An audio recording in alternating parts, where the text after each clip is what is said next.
I feel like you were made for a Western. You just really embodied Matthew and the challenges that come with managing different personalities. You were so good. Well, I appreciate your saying that, and I mean, I'm very thankful that Kevin Costner saw me as having it inside myself to be able to portray the character of Van Wayden, the captain of the wagon train. But I mean, I have heard that about me in westerns. Someone saying that that they're surprised I haven't done more. And I mean, Kevin said something funny to me where he said, you know.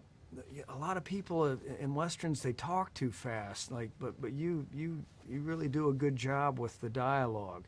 And I've always ever heard in a movie, could you do that just a little faster? So it was very rare for me to be told I'm talking at the right speed in a movie. So maybe this is my genre. In between scenes, you could definitely find you like enjoying the vistas, walking around. I really felt like you got a dog. I mean, you were really in your element out there. I did. I adopted a dog in Moab. Bud. Bird. Yes, I was with her this morning. Another thing I love about this movie is how it elevates the importance of women. And we don't see women and their stories really elevated in a lot of Westerns. So, Ella, I want to start with you because your character is so interesting to me. Talk about how she reflects the reality that women faced at this time and how important they really were to this time period of history. It's a great question. Thank you. I was really drawn to this project because of the distinctiveness of all of the women across these films. I feel like over the last 25 years, Kevin has been collecting these unsung stories and these unsung voices, and I was really excited to play this woman who is so at odds with her environment and is so much a product of her upbringing. Like, she has very specific views, like values and ideas of morality and correct behavior, and she's so naive about the challenges and dangers of her journey.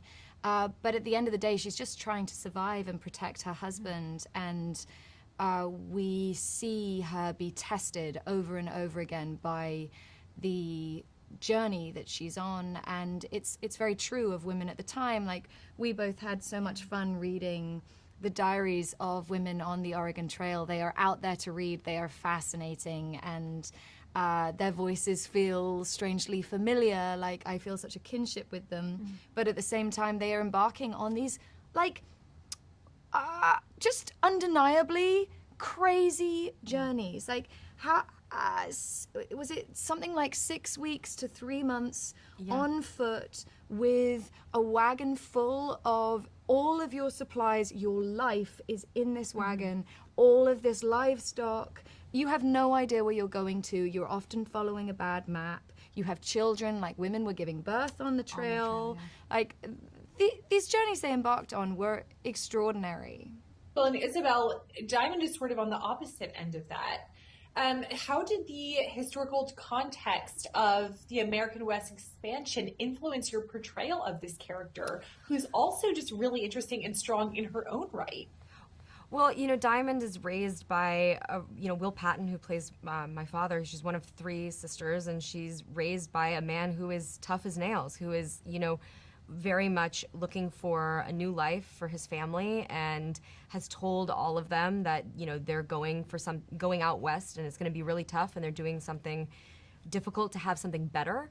And I feel like Diamond is the more rebellious of her sisters. She's definitely a little bit more, sees everything and definitely absorbs everything like a sponge, and has really kind of grown up feeling like the only way to make her father proud is to be one of the guys, to be on the trail and chip in and do her part. And it's really through meeting Juliet that she starts to realize that there might be something missing from her life and growing up with just a father, and that she starts to witness how femininity and being a woman at that time is something that is very threatening and can be abused sometimes, but can also be a tool when wielded. And that is really what I'm, really looking forward for people to see, is how Diamond really starts to embrace her femininity and and really use it as a very sharp tool to get what she wants. And that, I think, was something that I found in those diaries as well, is just that everyone was looking for different tools to survive at that time, and to be able to really be so intimate with this character and play that out has been such a fun thing to toy with throughout movie 2 and 3.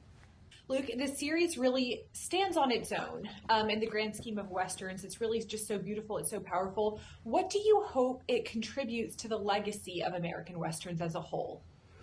Well, that's an interesting question, because I know that Kevin Costner is very conscious of the legacy of Westerns, and I think it'll be a really interesting part of the legacy, because, you know, the fact that it's 4 parts, the fact that Kevin really takes his time setting up in the first film kind of what's going to happen in chapters 2, 3, and 4. But, you know, for me, I was primarily loved the Westerns of the 70s and 80s. Those are kind of the ones I grew up seeing on TV, so that's what I grew to love. But I know that, you know, there's the whole John Ford era, you know, The Searchers and High Noon and She Wore a Yellow Ribbon and all these great Westerns. And, you know, Kevin, you know, comes right out of that as an actor, where, you know, from Gary Cooper to Henry Fonda to Jimmy Stewart, and then, you know, it's Clint Eastwood, and then it's Kevin. So Kevin's